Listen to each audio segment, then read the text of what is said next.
Assalamualaikum warahmatullahi wabarakatuh. Halo para mahasiswa sekalian, ini adalah pertemuan kedua untuk mata kuliah psikologi kognitif. Dan pada pertemuan kedua ini kita akan membahas mengenai pengertian dan ruang lingkup dari psikologi kognitif. Oke, silakan disiapkan catatan untuk menulis poin-poin penting dari materi hari ini. Baiklah, mari kita mulai. Saya ingin mengawali dengan satu pertanyaan.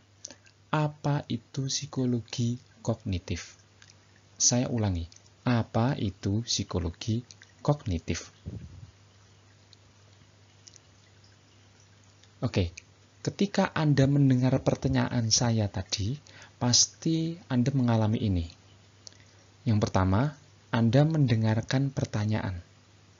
Di mana ketika Anda mendengar pertanyaan, di situ adalah ada persepsi yang terlibat terhadap satu informasi. Itu adalah kejadian ketika Anda mendengarkan pertanyaan. Tidak hanya mendengarkan pertanyaan saja, selama Anda mendengarkan pertanyaan, di situ Anda juga mencoba memahami inti dari pertanyaan tadi. Nah, disinilah secara kognitif ya Anda membahas pemahaman terhadap informasi. Selain itu, ketika Anda membahas pemahaman terhadap informasi, selanjutnya adalah Anda menentukan apakah Anda mengetahui jawaban dari pertanyaan tersebut atau tidak. Fase ini adalah membahas alur pikir. Dan yang keempat, kalau Anda memiliki jawabannya, maka Anda akan mulai menjawab bahwa pertanyaannya tadi adalah apa itu psikologi kognitif. Maka Anda akan mulai menjawab, psikologi kognitif adalah bla bla bla bla bla bla. Kalau Anda tahu jawabannya. Ini saya sedang menjelaskan proses kognitif sederhana di mana Anda mendengarkan pertanyaan apa itu psikologi kognitif. Proses kognitifnya kira-kira semacam itu. Gitu ya. Nah, lingkup psikologi kognitif.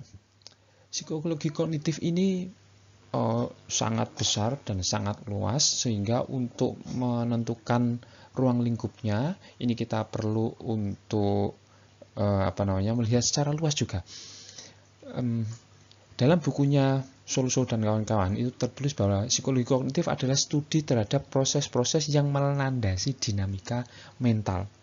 Berbagai dinamika mental itu ada landasan kognitifnya. Apapun itu, you name it, itu ada dinamika kognitifnya. Yang pertama. Yang kedua adalah psikologi kognitif terutama berkaitan dengan bagaimana pengetahuan direpresentasikan di dalam pikiran. Psikologi kognitif mau tidak mau pasti akan membahas mengenai pengetahuan, apa yang diketahui orang.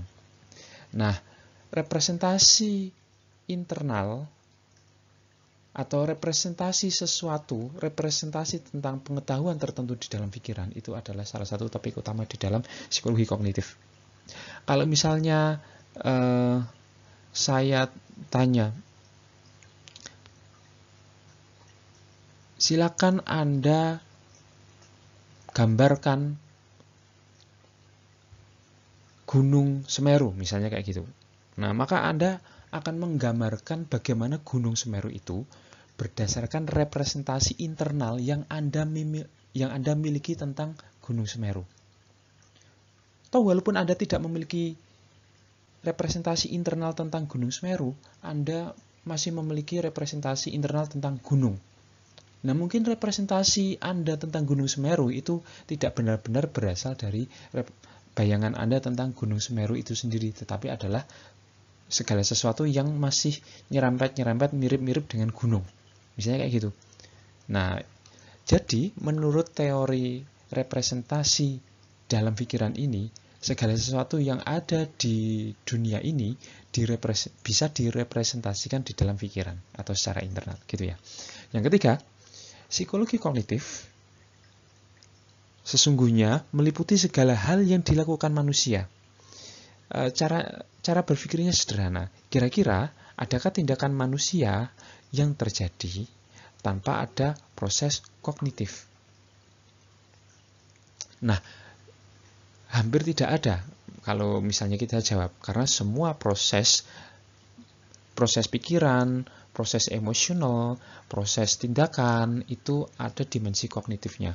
Loh Pak, proses emosi ada proses kognitifnya juga? Ada, sangat ada. Nanti kita jelaskan. Nah, ini adalah ruang lingkup psikologi kognitif. Nah, jadi ruang lingkup psikologi kognitif itu sangat luas karena segala sesuatu itu ada landasan kognitifnya. Pikiran, perasaan, tindakan, semuanya ada landasan kognitifnya. Namun demikian, mari kita simak secara singkat sejarah dari psikologi kognitif. Ada beberapa fase. Kita lihat dari fase yang early age of knowledge terlebih dahulu. Kapan ini? Sebelum masa modern atau pra-modern. Sebelum masuk ke masa modern, biasanya orang akan membagi pengetahuan itu menjadi dua. Pengetahuan yang berbasis pada otak dan pengetahuan yang berpusat pada jantung. Pengetahuan yang berada di otak berarti ya pikiran.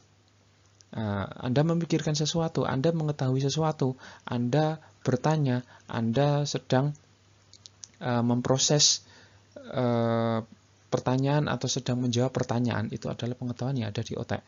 Tapi bagaimana dengan pengetahuan yang di jantung, Pak? Apakah jantung itu juga bisa buat mikir? Nah, kalau orang modern seperti saya, seperti Anda, akan bertanya seperti itu dan bingung. Wajar, karena kita semua sudah sejak kecil ditanamkan bahwa yang namanya pengetahuan itu adanya di otak. Nah, tapi kalau orang yang dulu, orang-orang yang pra-modern itu masih memiliki satu pandangan bahwa yang namanya jantung itu juga adalah memiliki pengetahuan. Buktinya apa, Pak?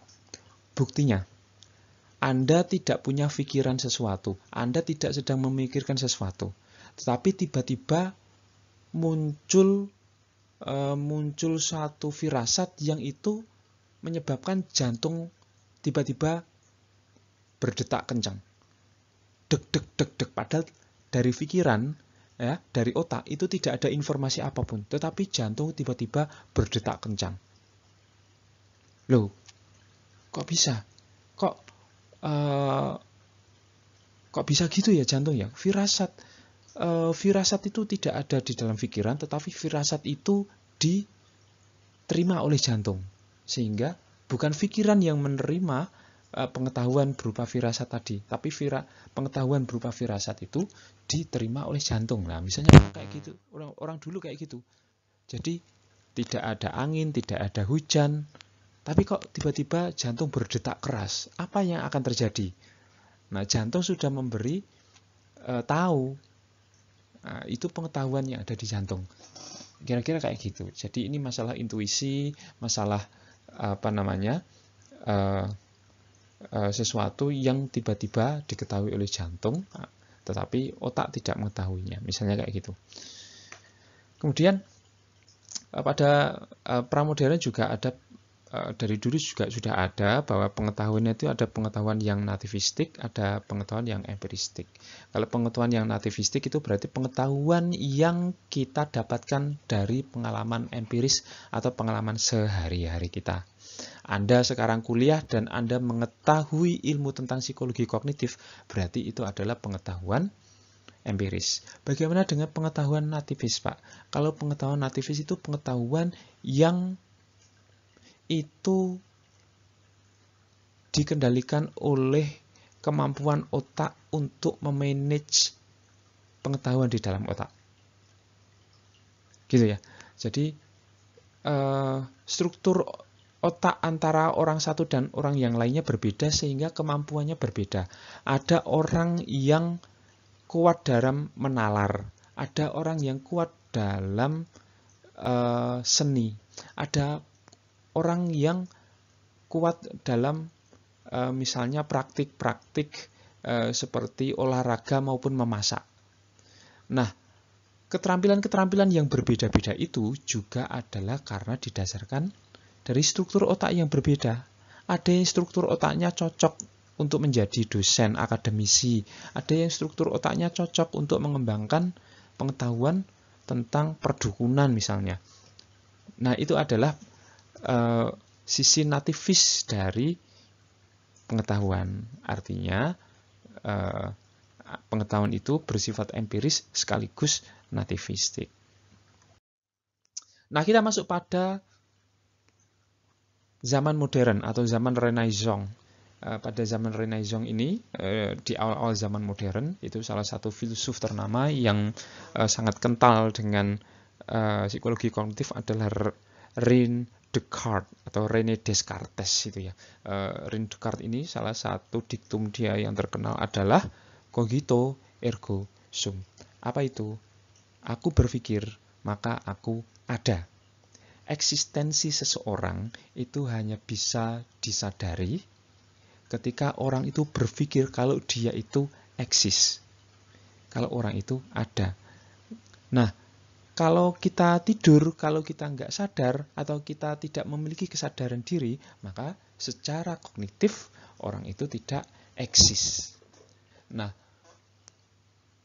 postulat pentingnya berpikir dalam memahami eksistensi ini sangat relevan dengan psikologi kognitif, karena yang namanya berpikir itu juga adalah proses-proses kognitif. Sehingga dari filsafatnya René Descartes kita melihat bahwa yang namanya eksistensi seseorang atau filsafat eksistensialis ala René Descartes itu erat kaitannya dengan persepsi mengenai adanya aku atau ketiadaan aku di dalam pikiran. Itulah cogito ergo sum dari René Descartes. Tidak hanya René Descartes, tapi juga ada beberapa filsuf di awal zaman modern. Misalnya adalah John Stuart Mills. Salah satu filsafat dari Mills adalah munculnya teori representasi internal. Nah, tadi sudah kita jelaskan ya, yang namanya representasi internal itu adalah segala sesuatu di luar diri kita yang kita amati, dan juga kemudian ingatan tersebut, memori itu kita simpan, dan itu ada di dalam otak kita, ada di dalam kognisi kita. Nah, menurut Mills, representasi internal itu berasal dari peristiwa sensorik yang langsung, yang dialami oleh orang tersebut. Kalau orang itu makan gethuk, orang itu makan rawon, maka walaupun rawon itu habis, orang itu akan tetap ingat rawon itu rasanya seperti apa. Karena itu berkesan bagi orang itu, sehingga sehingga di dalam pikirannya itu selalu hidup yang namanya representasi internal tentang rawon. Kalau Anda tidak pernah punya pengalaman dengan rawon, maka Anda tidak punya representasi internal tentang rawon. Kira-kira gitu. Dan peristiwa itu semuanya tersimpan di dalam memori, dan transformasi peristiwa-peristiwa tersebut itu semuanya berlangsung di dalam pikiran. Itu menurut si Mills tadi ya. Terus kemudian David Hume. Menurut David Hume, kalau orang itu sedang membayangkan monster atau makhluk mitologis, itu sebenarnya tidak lebih sulit daripada membayangkan objek sehari-hari. Mengapa Hume berkata demikian? Karena monster itu adalah kreasi dari proses-proses kognitif. Imajinasi kalau orang sekarang bilang itu. Dan itu tidak lebih susah membayangkan objek yang sehari-hari. Kalau monster itu kita bebas bisa bayangin seperti apa bentuknya. Tetapi kalau objek sehari-hari kan kita tidak bisa secara sembarangan bayangin. Karena itu objek sehari-hari itu ada. Kalau Anda bayangin Anda bayangin Apple seri terbaru dan Apple yang lama, kalau dua hal ini dibayangkan, Anda perlu dua bayangan yang benar-benar akurat. Karena Apple terbaru, katakanlah Apple berapa 15 dan Apple 10, dua-duanya kan mirip. Kalau Anda tidak punya gambaran yang akurat dari objek sehari-hari itu, nanti bisa tertukar. Yang satunya bayangin Apple, yang satunya bayangin Samsung misalnya kayak gitu. Nah, menurut David Hume, justru kalau membayangkan monster atau makhluk dalam bentuk yang tidak umum itu lebih mudah, karena kita tinggal mikir aja, karena objek aslinya itu nggak ada. lebih susah mikirin teman Anda yang kembar yang mukanya mirip untuk menentukan mana si A, mana si B. Luar biasa susah karena mereka twins. Misalnya kayak gitu. Oke, di early psychology, ketika psikologi itu mulai menjadi percakapan di wilayah sains, ya teori representasi Mills ini menjadi salah satu yang prominent atau yang terkenal gitu ya. Teori representasi pengetahuan Mills tadi kemudian dikembangkan menjadi dua. Ada teori representasi pengetahuan yang berpusat pada struktur, yaitu representasi internal dari dunia. Seperti Mills tadi, itu adalah representasi internal. Dan juga ada proses representasi pengetahuan yang berasal dari proses eksternal. Proses berpikir, proses merasakan, dan lain-lain. Yang mana proses-proses dari representasi pengetahuan ini itu dibuktikan dengan eksperimen. Nah, nanti akan saya kasih contohnya. Ada representasi pengetahuan yang bersifat struktur seperti Mills, dan ada representasi pengetahuan yang bersifat proses, yang itu berasal dari pengalaman eksternal. Nah, misalnya saja, sederhananya ini ya, ketika Anda ke mall, ada baju yang harganya 100.000, di toko A harga baju itu 100.000, di toko B sebelahnya harga baju itu 99.900. Mana yang akan dipilih? Tentu yang akan dipilih menurut hasil survei, menurut hasil eksperimen, yang akan dipilih adalah yang 99.999 rupiah. Walaupun itu secara ekonomi nggak ada harganya antara 100.000 dan 99.999 rupiah, tapi secara psikologis ia berasa. Dan itu adalah proses kognitif yang mendasarinya. Nah, itu adalah tadi ya, proses. Contohnya semacam itu. Nah, kita tidak lupa kemarin dalam psikologi umum ataupun dalam psikologi kepribadian kita sudah belajar bahwa suatu masa dalam sejarah psikologi itu muncul dan berkembang dan banyak dan mulai populer penelitian-penelitian behavioristik. Di dalam penelitian behavioristik ini, mereka cukup berpengaruh, yang itu implikasinya lumayan negatif terhadap psikologi kognitif. Kenapa? Karena penelitian-penelitian psikologi kognitif banyak ditinggalkan dan mereka lebih berfokus pada perilaku. Mengapa lebih berfokus pada perilaku? Karena proses-proses perilaku itu kan lebih mudah diamati daripada proses pikiran. Nah, kalau proses pikiran, proses mental itu banyak yang bertanya, nggak ilmiah, atau secara metodologi itu tidak susah untuk difalsifikasi, misalnya kayak gitu. Nah, kemudian juga ada proses mental yang dianggap sebagai intervening variable. Ketika oleh teman-teman atau oleh para ilmuwan yang suka dengan behaviorism, ya, proses kognitif itu justru dianggap sebagai variabel psikologi yang mengganggu penelitian, sehingga itu harus dibatasi atau ditiadakan, dinetralisir, istilahnya kayak gitu. Nah, namun kemudian psikologi kognitif kembali menemukan pengikutnya, menemukan fansnya, orang-orang yang berminat kembali ke psikologi kognitif setelah penelitiannya si Tolman tentang peta kognitif pada tikus. Apa yang dilakukan si Tolman? Dia melihat bahwa tikus yang dilepaskan di dalam labirin itu semakin lama dia akan semakin cepat keluar dari labirin. Mengapa demikian? Karena tikus itu lama-lama hafal jalur-jalur di dalam labirin, sehingga dia lama-lama bisa menemukan jalan keluar secara cepat. Artinya di situ tikus itu bisa mengingat loh jalan-jalan di dalam labirin. Oh, jalan keluarnya lewat sini. Semacam itu. Dan juga yang fenomenal adalah juga penelitian dari Sir Bartlett tentang upaya recalling memory. Nah, upaya recalling memory ini sangat penting dan fundamental di dalam psikologi kognitif. Karena segala sesuatu informasi yang berasal dari pikiran kita itu semuanya berasal dari proses recalling. Recalling itu apa? Mengingat kembali pengetahuan atau informasi yang sudah ada di dalam diri kita. Nah, proses recalling ini kan rentan terjadi bias, rentan ada informasi yang keliru, rentan ada informasi yang salah.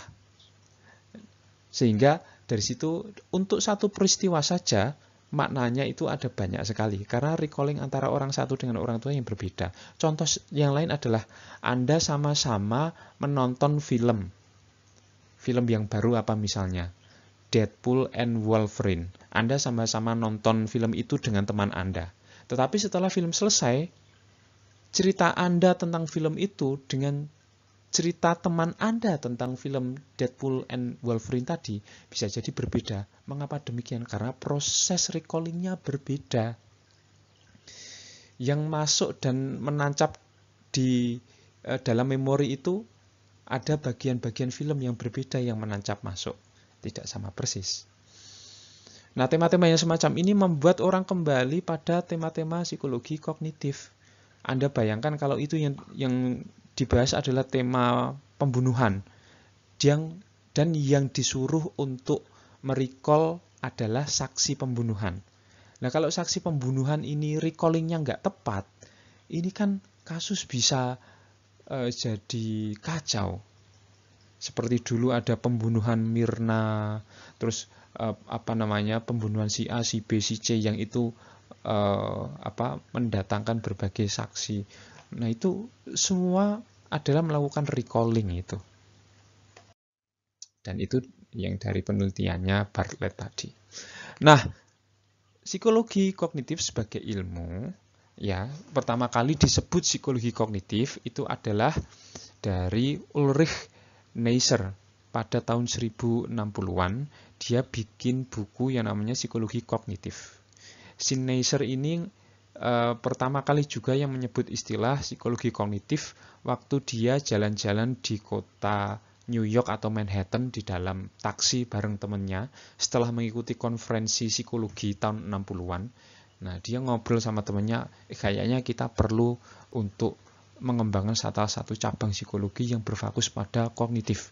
Kemudian kita sebut saja sebagai psikologi kognitif. Nah, itu menjadi angan-angan dan obsesinya, menjadi passionnya si Ulrich Neisser. Menurut Neisser, istilah kognisi mengacu pada seluruh proses dalam input sensor yang itu adalah diubah, dikurangi, dimaknai, disimpan, diambil kembali atau di-recalling dan digunakan. Jelas bahwa kognisi dilibatkan dalam keseluruhan hal yang mungkin dilakukan manusia. Bahwa seluruh fenomena psikologis juga adalah fenomena kognitif.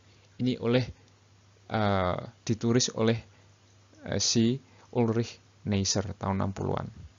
Menurut dia, semua fenomena psikologis adalah fenomena kognitif. Ada dasar kognitifnya.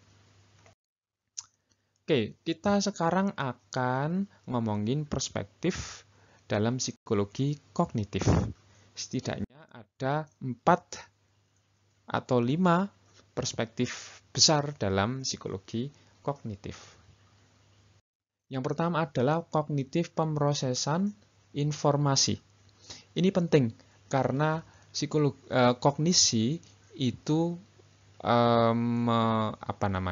berproses berdasarkan informasi-informasi yang masuk. Nah, teori pemrosesan informasi ini berfokus pada bagaimana informasi itu diterima oleh indera kita, dan setelah diterima oleh panca indera kita, informasi itu diolah sedemikian rupa sehingga dia masuk ke long term memory dan juga kemudian bisa memunculkan respon atau tanggapan terhadap terhadap stimulus tadi. Stimulus. Nah, kalau kita ngomongin teori pemrosesan informasi, kita tidak bisa lepas dari terma-terma seperti short term sensory store. Ini adalah penyimpanan sementara di mana sensasi dan juga persepsi dan juga berbagai informasi yang datang itu disimpan di situ, di short term sensory. Kalau di short term sensory store ini kemudian kita perhatikan, maka dia akan masuk ke short term memory. Nah, kalau dalam short term memory ini terus kemudian masuk di dalam working memory, maka itu nanti akan ada kemungkinan di rehearsal atau di encoding. Kalau berhasil di rehearsal dan di encoding, maka informasi tersebut akan masuk ke long term memory untuk diproses lebih lanjut dan nanti akan memunculkan respon yang diinginkan atau respon yang tepat. Contoh,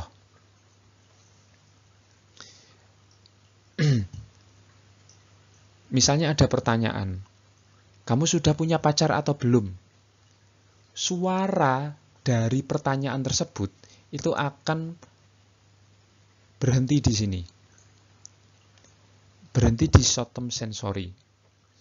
Kalau pertanyaan tersebut Anda perhatikan, mendapatkan atensi Anda, sudah punya pacar atau belum? Ternyata Anda perhatikan, maka itu akan Anda proses lebih lanjut. Tetapi kalau pertanyaan sudah punya pacar atau belum itu tidak Anda perhatikan, maka dia akan dilupakan.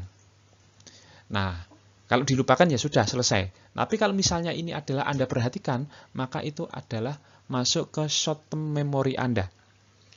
Nah, kalau sudah masuk ke short term memory, berarti di sini kemungkinan besar akan Anda jawab.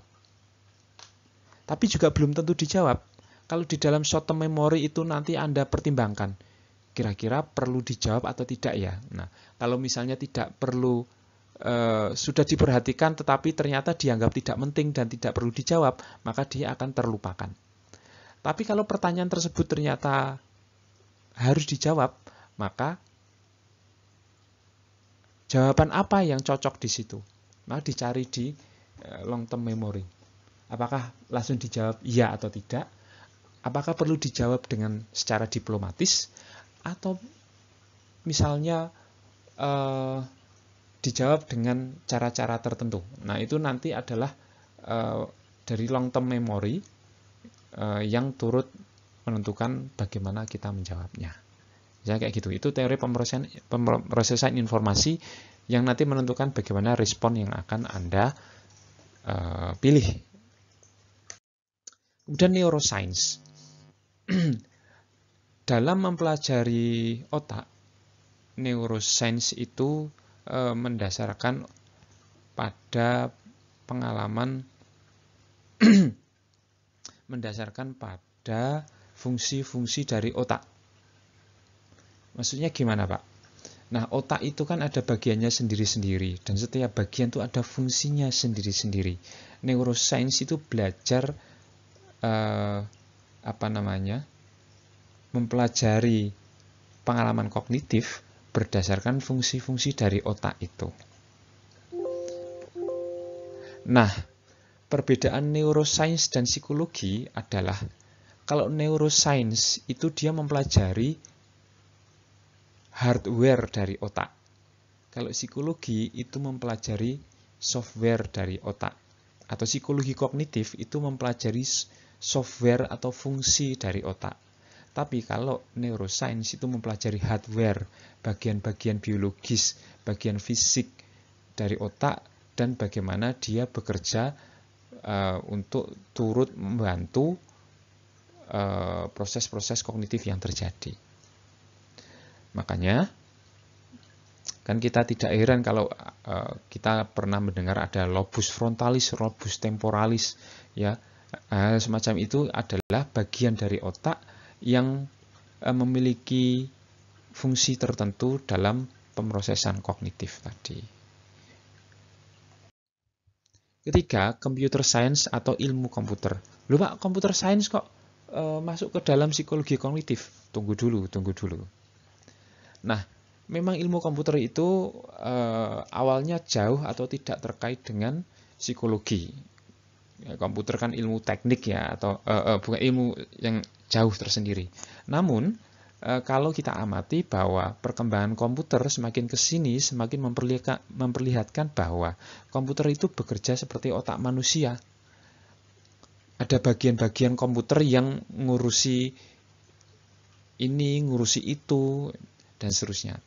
Komputer dapat melakukan kinerja yang menyerupai problem solving pada manusia dan menunjukkan perilaku yang cerdas. Nah, komputer ini lama-lama cerdas, komputer ini lama-lama spesifikasinya semakin tinggi dan cara kerjanya semakin mirip dengan otak manusia. Sehingga kalau nggak salah kalau dulu orang mengatakan kalau otak manusia itu jauh lebih canggih daripada komputer. Jauh lebih canggih itu artinya ada derajat kesamaan dengan komputer namun lebih advance gitu ya. Nah, salah satu yang dibahas dalam psikologi kognitif nanti kita bahas lebih lanjut, awalannya adalah yang disebut sebagai parallel distributed processing. Ini adalah model komputasi PDB yang didasarkan pada asumsi bahwa pemrosesan informasi terjadi melalui banyak elemen pemrosesan sederhana yang tersebar di berbagai unit dan masing-masing mengirim sinyal eksitatoris maupun sinyal inhibitoris ke unit-unit lain. Singkatnya, banyak unit yang bekerja sama di dalam otak untuk menciptakan proses kognitif di dalam otak. Unit-unit di dalam otak inilah yang kemudian menginspirasi komputer untuk para ahli komputer itu menciptakan komputer yang banyak unit-unitnya dan unit-unitnya itu bekerja sama untuk menjadi proses internal di dalam komputer itu, sehingga komputer itu bisa bekerja. Kita tahu ada RAM, ada VGA, ada motherboard, itu semuanya adalah unit-unit kecil yang saling bekerja sama supaya komputer itu atau laptop itu bisa bekerja. Bagaimana dengan psikologi evolusioner, Pak? Apa kaitannya dengan psikologi kognitif? Pandangan psikologi evolusioner ini penting sebagai bentuk bahwa kita mengingat bahwa yang namanya atribut-atribut kognitif yang universal dan atribut-atribut yang umum dan tersebar luas yang kita nikmati dan kita gunakan sekarang ini itu adalah hasil evolusi pada mekanisme psikologi. Oke, saya jelaskan dulu. Atribut-atribut psikologi yang bermanfaat, ya, atribut dalam hal ini disebut juga atribut kognitif ya. Atribut-atribut kognitif yang bermanfaat bertahan karena dimanfaatkan dan diturunkan pada generasi-generasi berikutnya. Contoh, otak manusia atau bukan otak manusia, proses kognitif yang dari dulu sampai sekarang itu selalu diturunkan dari generasi ke generasi. Pertama adalah rasa takut. Rasa takut. Jangan di setiap generasi rasa takut itu selalu ada dan itu adalah produk evolusi pada berbagai macam makhluk hidup, termasuk manusia. Rasa takut ini diturunkan dari generasi ke generasi dan ini penting. Mengapa rasa takut penting? Karena rasa takut ini pada dasarnya adalah menjauhkan manusia dari kematian. Betul nggak?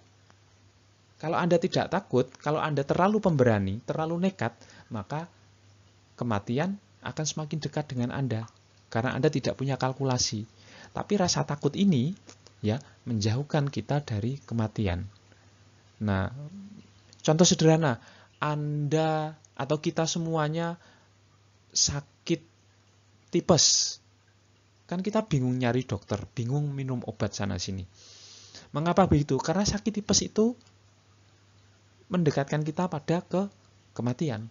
Maka kita secara evolusioner atau boleh juga disebut secara alami, kita akan mencari dokter, mencari obat untuk menyembuhkan sakit tipes atau sakit-sakit yang kita alami. Itu yang pertama. Contoh kedua misalnya adalah kualitas kognitif yang diturunkan dari generasi ke generasi adalah adaptasi. Adaptasi itu diturunkan dari generasi ke generasi. Mengapa adaptasi itu penting? Ya supaya orang itu bisa menyesuaikan diri, dan kalau dia bisa menyesuaikan diri, dia bisa bertahan hidup. Orang itu bisa bertahan hidup selain karena dia memiliki rasa takut, maka makhluk hidup itu bisa beradaptasi. Anda bayangkan ribuan bahkan jutaan tahun yang lalu, ketika bumi itu masih diliputi es, terus es itu hilang, terus terjadi zaman es lagi. Makhluk apa yang bertahan?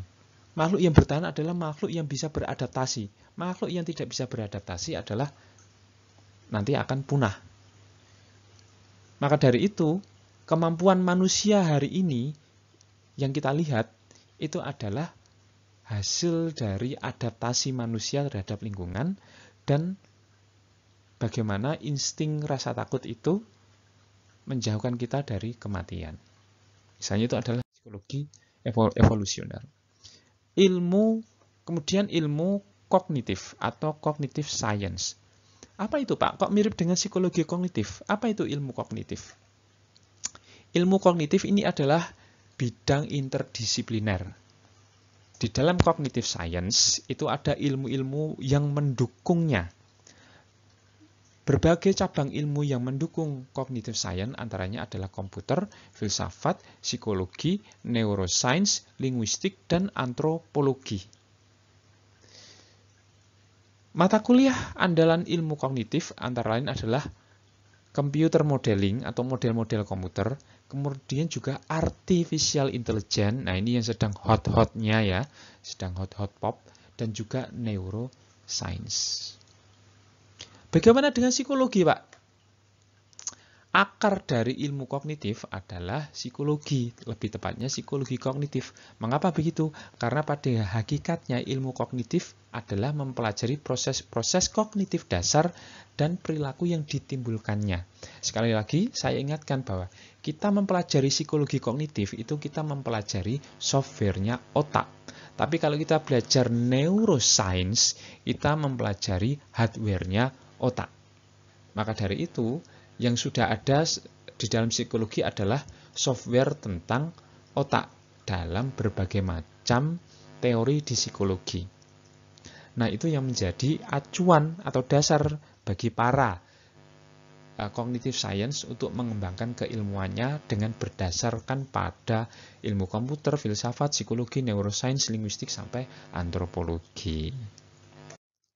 Nah, ini ya kira-kira kalau digambarkan yang namanya interdisciplinary science seperti cognitive science itu semacam ini ya. Jadi antara ilmu satu dan ilmu yang lain itu dikolaborasikan atau dihubungkan.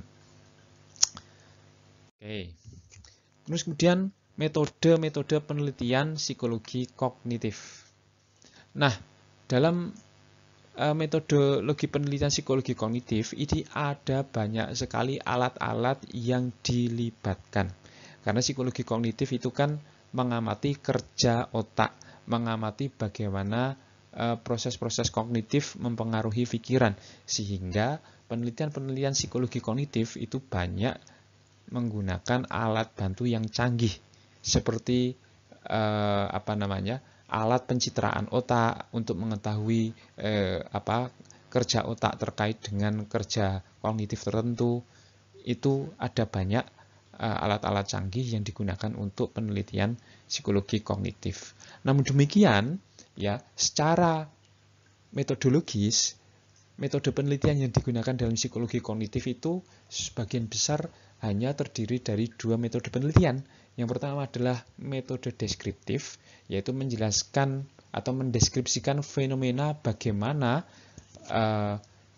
proses-proses kognitif itu mendasari proses mental. Atau adalah metode-metode eksperimental.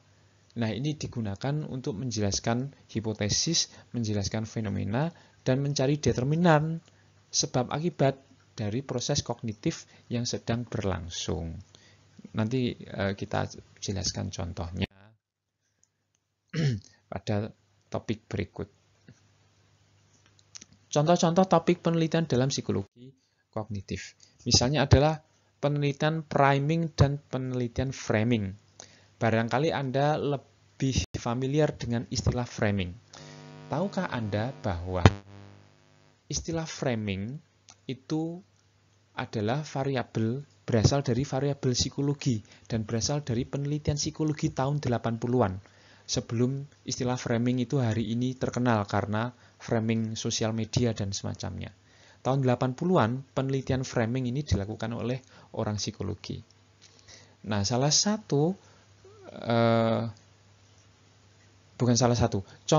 penjelasan dari priming dan framing itu apa sih? Priming dan framing dalam penelitian psikologi kognitif itu artinya ia adalah menyajikan stimulus secara terbatas atau menyajikan stimulus secara sekilas.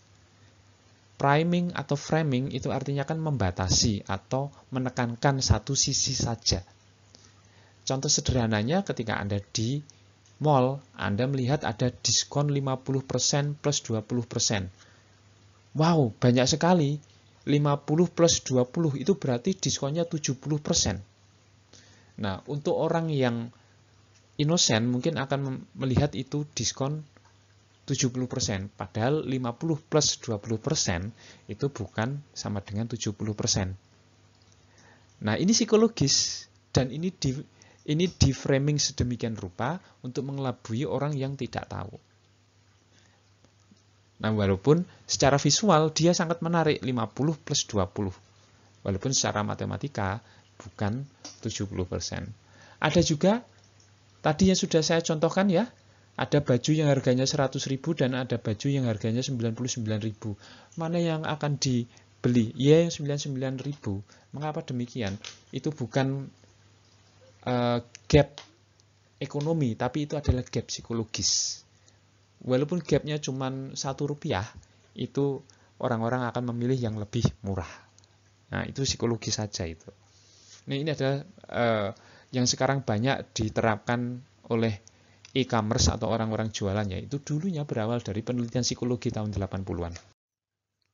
Kemudian ada penelitian psikologi yang ini juga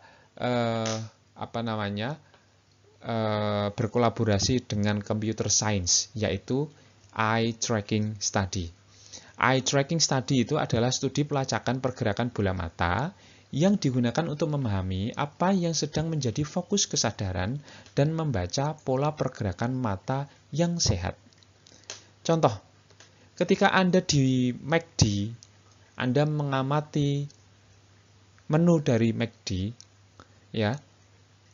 Sekarang di beberapa negara, menu-menu di McD itu dia sudah melibatkan eye tracking technology dan itu adalah artificial intelligence yang itu dengan melihat menunya saja nanti AI-nya itu, komputer AI-nya itu bisa menebak Anda mau beli menu yang mana. Itu bisa ditebak. Bagaimana dia bisa menebak? Tergantung dari eye tracking yang dia simpulkan berdasarkan pergerakan bola mata Anda ketika Anda memilih menu makanan. Nah, disitulah dia menyimpulkan Anda akan beli makanan yang mana. Seperti dalam gambar ini, kita akan melihat semakin kuning suatu objek, maka dia semakin sering dilihat oleh konsumen. Pada gambar ini, yang paling sering dilihat adalah menu atau keterangan serving up-nya. Menu yang paling banyak dilihat justru adalah yang mahal. Ini yang mahal, ini juga yang mahal. Yang murah-murah justru jarang dilirik. Nah, ini ada penjelasannya tersendiri dari penelitian eye tracking. Kemudian juga studi pencitraan otak dengan berbagai macam alat-alat kedokteran yang itu digunakan untuk mencari tahu bagian otak mana yang berfungsi untuk misalnya berfungsi untuk marah-marah, itu otak bagian mana, untuk bagian otak yang berfungsi untuk kreativitas, itu bagian otak yang mana. Itu semuanya diteliti dengan menggunakan studi pencitraan otak. Nah itu caranya gimana kalau bisa kayak gitu? Itu biasanya gini, kalau orang itu sedang kreatif, itu di-scan otak mana yang sedang aktif-aktifnya untuk membackup proses kreativitas tadi. Atau ketika orang itu sedang marah-marah, sedang marah besar, sedang emosi, itu di-scan otaknya. Bagian otak mana yang sedang aktif. Nah, bagian otak yang sedang aktif ini kemudian disimpulkan sebagai bagian otak yang mendukung proses terjadinya marah-marah, mendukung proses terjadinya kreativitas, mendukung terjadinya tindakan agresif dan seterusnya. Nah, semua penjelasan saya yang tadi adalah saya dasarkan dari buku Psikologi Kognitif karangan dari Solso dan kawan-kawan. Anda silakan membaca dan mendalami lagi dari bukunya langsung di bab 2, buku Psikologi Kognitif Solso dan kawan-kawan. Untuk penjelasan hari ini saya cukupkan sekian, sampai jumpa minggu depan. Assalamualaikum warahmatullahi wabarakatuh.